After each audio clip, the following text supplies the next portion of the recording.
Oh, what have we got here? Good. What the hell am I looking at? Let's go! At last, we meet for the first time for the last time.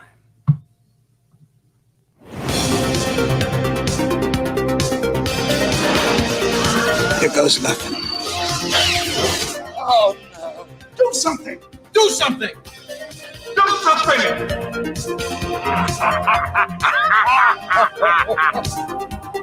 Ludicrous speed! Go!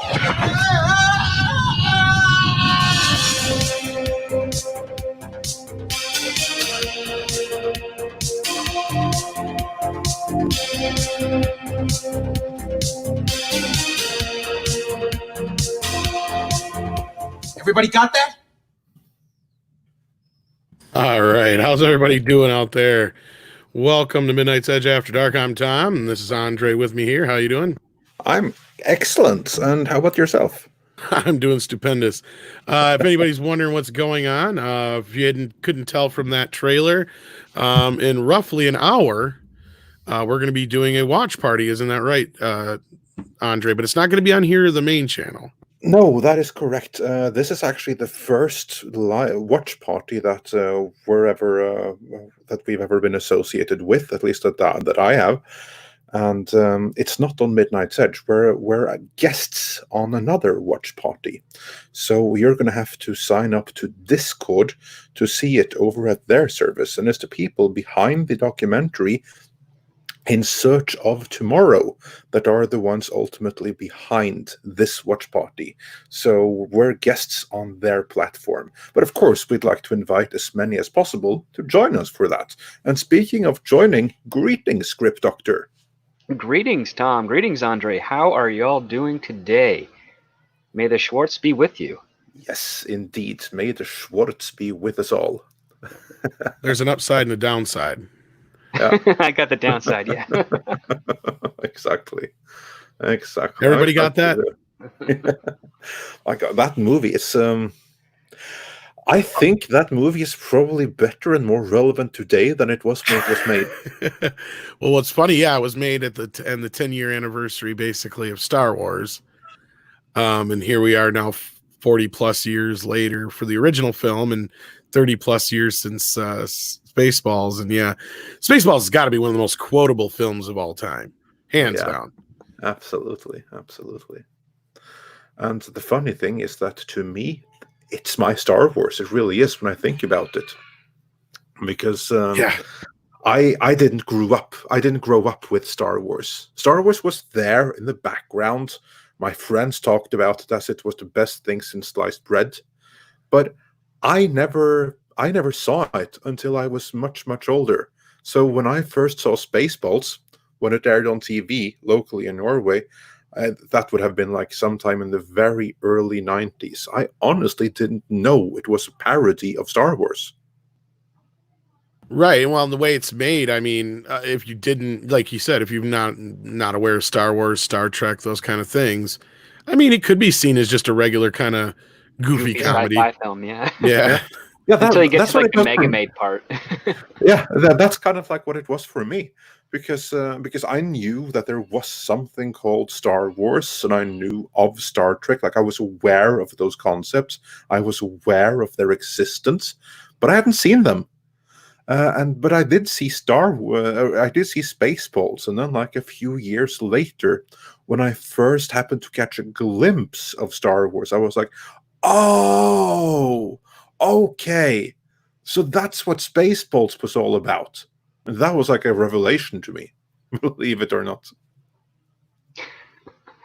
So yeah, we're more than thrilled to join these guys on Discord. If you have not seen the documentary In Search of Darkness, it's not the easiest one to find now because it's kind of out of print, or however you'll put it, because it was much like this documentary, a Kickstarter campaign, right, Andre?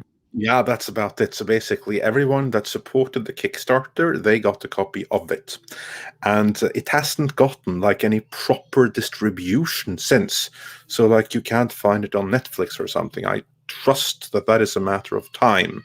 But for right now, this documentary, In Search of Darkness, isn't the easiest ones to find. So I'm just gonna leave it to all of you to find it on your own. But I will say it's well worth your time to do so, because it's really, really freaking good. I think I've seen a few copies on eBay recently and stuff like that. So I mean, Yeah. there's ways of getting it. That's all I'm going to say. There's ways of doing it. Yeah. But hopefully, like Andre said, there's going to be an actual release at some point, like on Netflix or something like that. But what you can do though is get in at the ground level, basically, of In Search of Tomorrow, which is their new documentary. Yeah. Right, Andre? And that is correct. And that thing is going to be even more epic, because In Search of Darkness, the horrid one that's difficult to find, it's 4.5 hours long. And this new one, with the money that they've raised so far, like what I've heard is that they're looking at a running time of like 6-7 hours. Right. And the first one, for those who haven't seen it, it's got tons of interviews from everybody from like John Carpenter to Nick Castle to tons of the Scream Queens like Heather Langenkamp to YouTubers and other pundits. And Doug Bradley, let's not forget. And Bill, and Doug Bradley, and all kinds of people. Like, I mean, the list is just huge. And I can only imagine the people they're going to probably get a hold of for this one. Oh, I know some of them. It's going to be pretty amazing.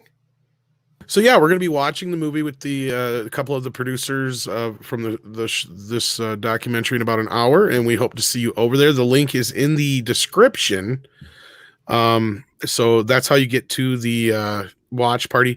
Now, obviously, they're not going to be showing the movie, right, Andre? You're going to have your own copy to watch along. Is that my understanding? I should imagine so. Because just full disclosure, I'm actually new to Discord where this is being done, but I should imagine that you do not get to see the movie. What you will get to do is basically hear us commenting on it. You'll hear the audio, but you're going to have your own copy of it prepared. So right now you have there's going to be like a Q&A session first, and that begins in exactly 1 hour. And then the movie starts after that. So basically, then you have your copy. You now have a little more than an hour to get it, and then you just press play and listen to us. And in order to get to that, you have to go to Discord. Now, there's a link in the description, hopefully for this, and certainly Tom for the Discord. Yeah. Can you actually, if you got a second, Andre, get me our link for this documentary thing? If people want to donate to the documentary, so they can use our link, because like Tiberius Monk here says, with $5, because of Mead, I just made a pledge to In Search of Tomorrow. I hope Midnight's Edge is featured in this documentary. Hope you're all doing well. Which that's exactly what we need to get into the documentary, I think. But we need to use the special link so they know you're coming from Midnight's Edge. So when Andre gets me that link, I'm going to throw it up there for you guys. That way, if you do want to donate or get in on this documentary, that way they know you're coming from us. Yeah, that certainly helps us if they can see that we've done something. And of course, that alone won't guarantee our contribution. There's other things that's going to come there, but it certainly won't hurt. Yeah, it'll at least show that there's some interest from our end. That's kind of what it is. And Script Doctor. So, what was your introduction to Spaceballs? Were you familiar? Before that, thanks for the donation, by the way, Tiberius Monk 84. Much appreciated. So, and there's the Kickstarter thing, and I'm going to try and get it in the description as well if it'll let me. So Script Doctor, what's your introduction to Spaceballs? Were you a fan of Mel Brooks before you saw it, or was that kind of your introduction to the man? Well, luckily, my parents were very prolific moviegoers, and so they liked the Young Frankenstein a lot, and I also loved that movie too as a kid. And in '87, I had just started like regularly being able to remember going to movie theaters, because I was taken to movie theaters up until I think the youngest I was like maybe 3 or 4 weeks old. And that movie was Empire Strikes Back, which was still running in my local theater at the time, which years later got shut down because they were sued by a whole bunch of studios for retaining their film prints for much longer than they should have, which is why I was able to see that in theaters at the time. My dad saw in the newspaper that Spaceballs is a parody of science fiction, and we went as a family, and I saw it, and I was like I didn't get all the jokes, but I thought it was really cool and funny, especially when President Scrooge is beamed and his head's on backwards, and then Dark Helmet playing with his dolls, and Colonel Sanders not knowing or pretending like he didn't see it, and then like I enjoyed it there, but it wasn't until high school when I actually started getting all the jokes. Because as a toddler, you don't really register all that stuff. But high school, I started getting all the jokes. I was already a huge Star Wars fan and Star Trek fan at that point, and also I loved John Candy as well. Even as a kid, I saw him on Second City Television, and like through friends of friends, we knew of each other, but I never met him. I actually know the guy who John Candy based one of his characters off of personally. Like I kind of grew up with him in that neighborhood. So that was all pretty fun, and it felt like a special, fun comedy film. And it was like, yeah, this is a great parody. It hits everything, and it also has a very compelling story that drives it as well. So it's really a classic, and came at the perfect time for me as a kid. Well, speaking of the story, that's probably a perfect place to ask Andre how you were introduced to the film, because, as you said, you were completely unaware of Star Wars, at least for the most part, as far as actually seeing the films or anything like that, and you kind of went into this cold. About how old were you when you saw it, and how were you introduced to it, and were you even aware of Mel Brooks before it? I think this might have been my introduction to Mel Brooks. Yeah, this would have been it. And as for age, I would have been, I don't know, 9? Yeah, 9, maybe 10, thereabouts. Around 9 or 10. And I remember exactly how I first saw it. And that was, I saw the trailer not the trailer, but like the commercial on TV, because it went on the channel called TV3. And it wasn't called that because it was like the third channel that we had. It was actually the second, but it was like a unison channel for 3 Scandinavian countries, Norway, Sweden, and Denmark, that all chipped in and made like one real channel, because it took 3 countries to afford that, with like real international programming and stuff. And they then had like, they were like commercially based, and they also had like commercials for upcoming programs. And they had then been like airing the commercials for Spaceballs was coming. And I just thought that looked really, really cool from those like commercials of the movie that they're going to show as like the movie of the week. So then I recorded it on VHS, because it was like it aired too late in the evening for me to see upon first viewing. But I had the foresight to record it on VHS. And let's just say that VHS got very, very well used in the months to come. It's because I almost had like this daily routine that when I came back from school, I would watch that amazing movie, because it blew my mind away. I'd never seen anything like it before. It was like the most mind-blowing experience since He-Man. And so, yeah, I kind of like understand what everyone saw in the real Star Wars, because I had like a similar thing just from this. Yeah, just like the world, the characters, the visuals, the music, the setting. Although it was parody, it still like had a profound impact. And again, it was subtitled because like Norway is subtitle, and we don't do any dubbing. So basically, I read the story, so I got like the main story, but like much of the jokes and everything, like you say, Script Doctor, I didn't get until much later. And there may be some jokes that I'm going to get now when I watch the movie for like the first time in a couple of years. I know that when I rewatched it like 10 years ago, I was like, oh shit, now I understood that. There were like things that had always gone way over my head. Mark, that's the only link I have offhand. I don't know. Is there another link, Andre? Because I guess they don't want to fill out 2 pages of a survey. This is the only the only link that I have. I don't have any other link. Sorry, this is the one that we've been provided with. Yeah, so that's all we got for now. Sorry about that. I don't know if you can message them and find out if there's another way. I can But, try. yeah, But that's the best we can do. Yeah. yeah, it like this is a completely free watch party. Doesn't require anything other than you filling out a couple of pages of forms, and perhaps that is unreasonable. I don't know, but that's the link that we were provided with.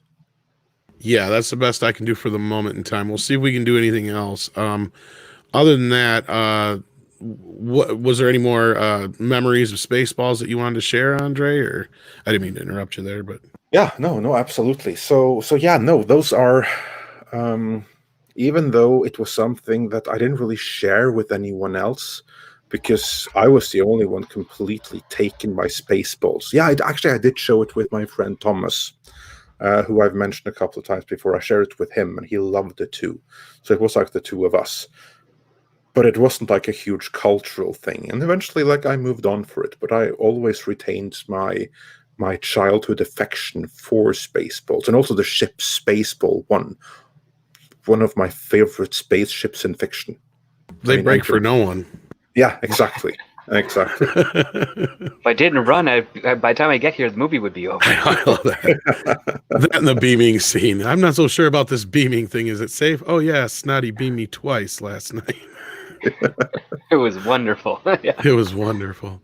And then he's right in the next room. That's like for instance, that like with the Scottish guy there, that like went way over my head until like years later.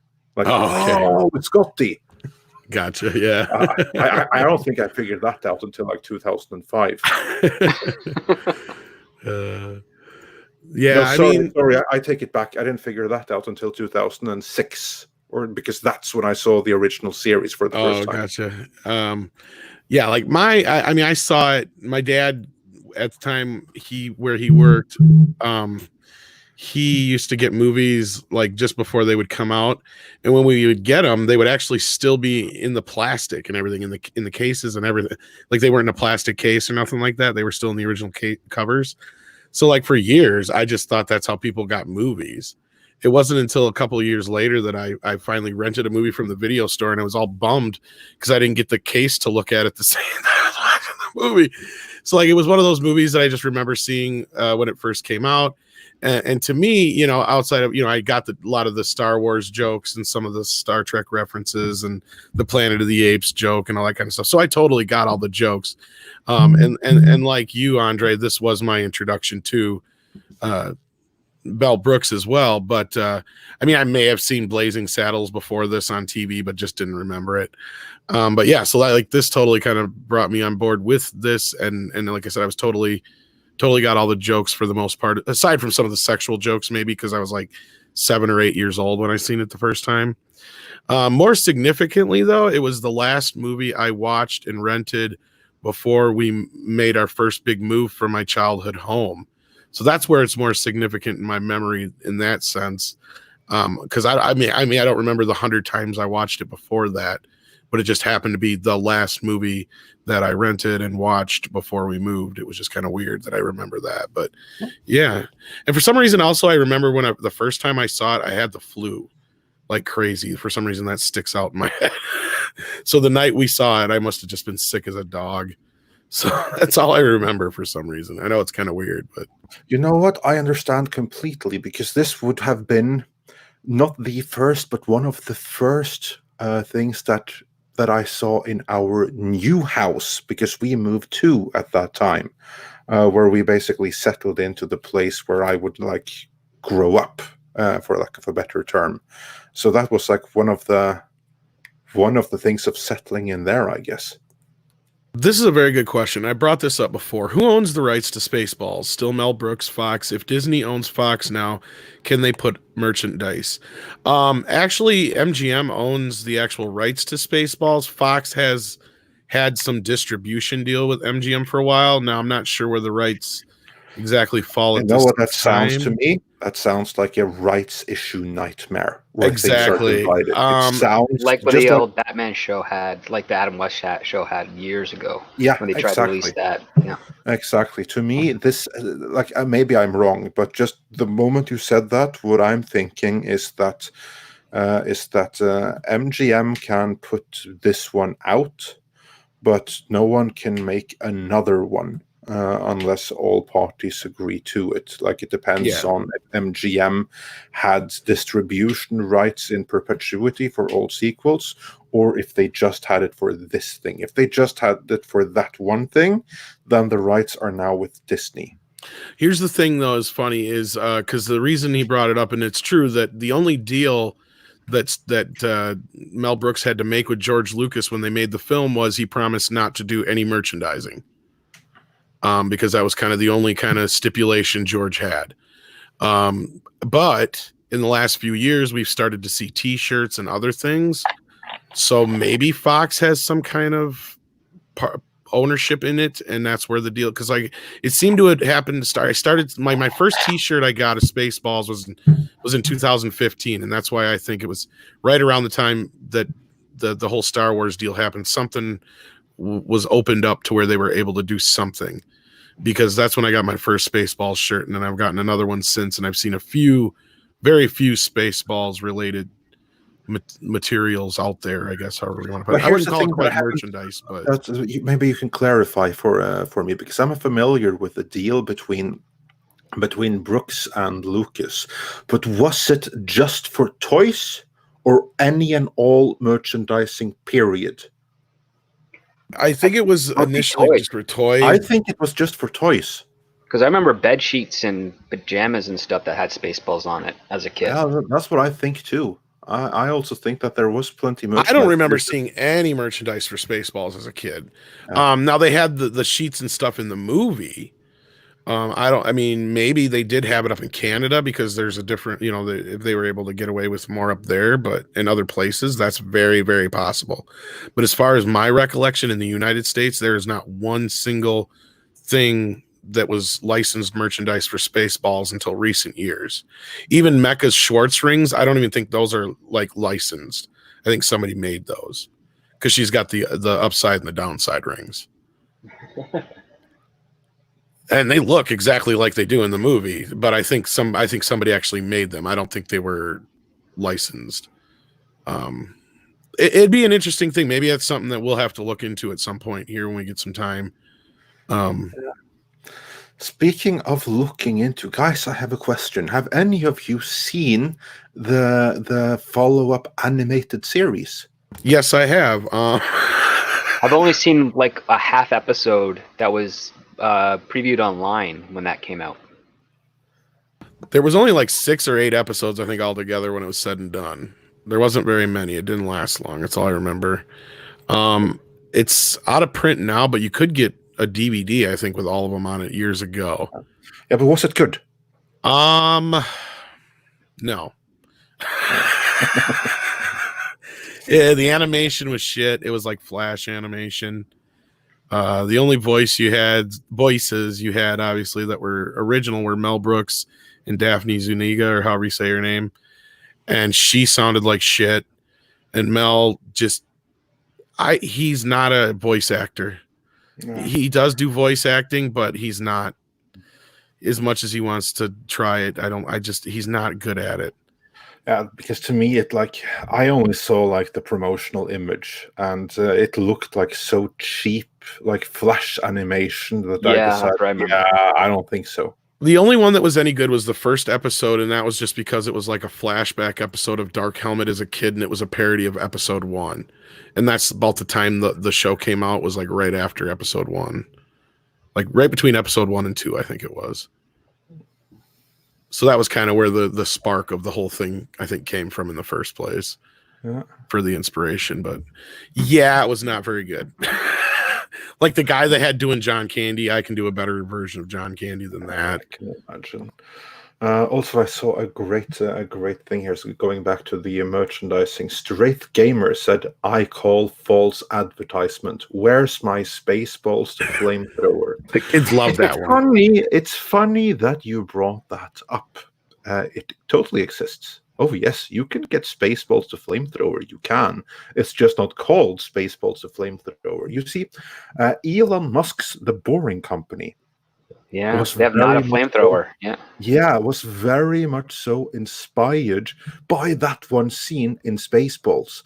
And that thing, the not a flamethrower, that he's admitted himself. That's the Spaceballs flamethrower. Oh, really? I didn't see that part, but I know the flamethrower. So yeah, that's where it is. Yeah. Oh my God. Yeah. Look at that animation. How is that for a turnoff?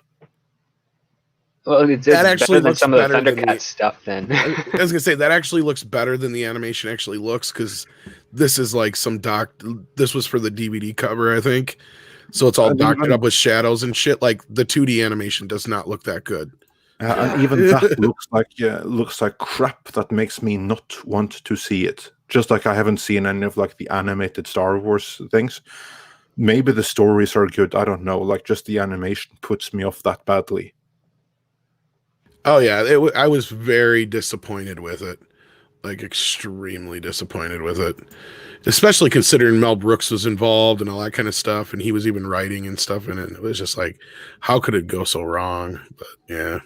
Well, But yeah, in case for those, because since we've had quite a few more people join us since we first started, in case you're wondering what we're doing here, this is a pre-watch party for Spaceballs, which we're going to be watching with the guys over on Discord who are responsible for the In Search of Darkness and the upcoming In Search of Tomorrow documentary. Oops, I forgot to share the sound on this, so you're not going to hear nothing. I was going to show the trailer again, but that ain't going to help without the sound. But yeah, this is what's going on, and this is going to be starting here in roughly a half hour. So we're going to be closing out here soon. And then I shared the wrong one, didn't I? I'm about as coordinated as a drunk monkey today, I swear to God. There we go. All right, here's what's going on, folks. Real quick. Oh, what have we got here? Good. What the hell am I looking at? Let go! At last, we meet for the first time for the last time.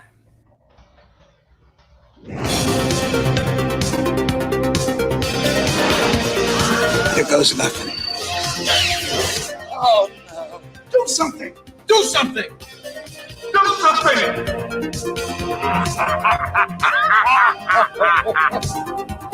Ludicrous speed! Go!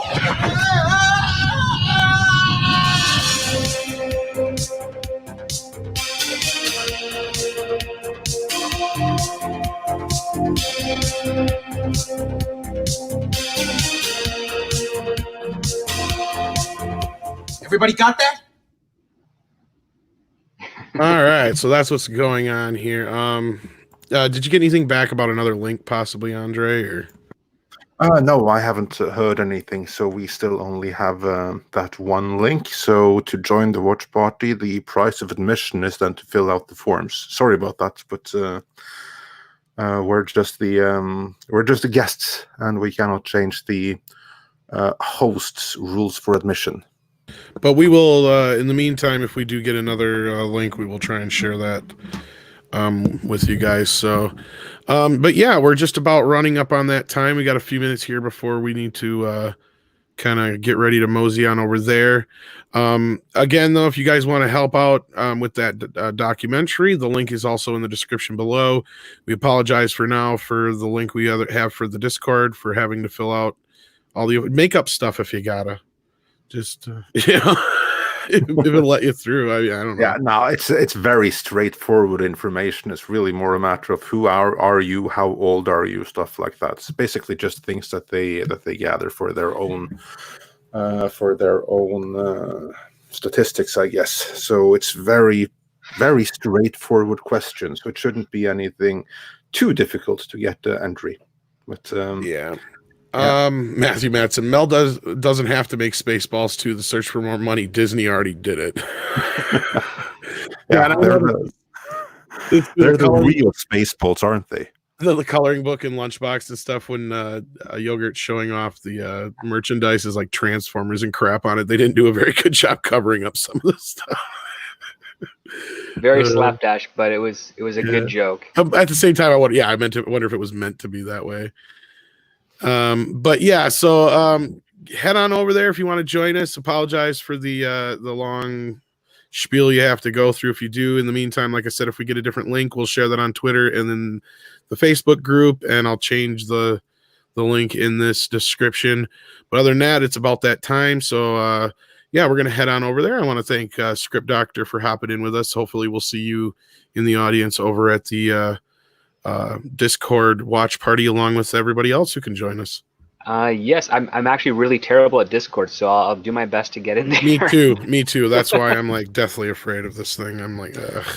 I have never ever used Discord in my life before, so this will be an interesting and new experience for us all. I don't know the obsession, why there's such an obsession with it. I hate it, but it's worth it for this because I'm looking forward to this watch party, and I loved their first documentary, so I'm really looking forward to the next one. Yeah. So, all right. So until then, we will hopefully see you there, and we want to thank you for joining us here on Midnight's Edge After Dark for this little short special pre-watch party. So yeah, check out the links below, and we will see you next time.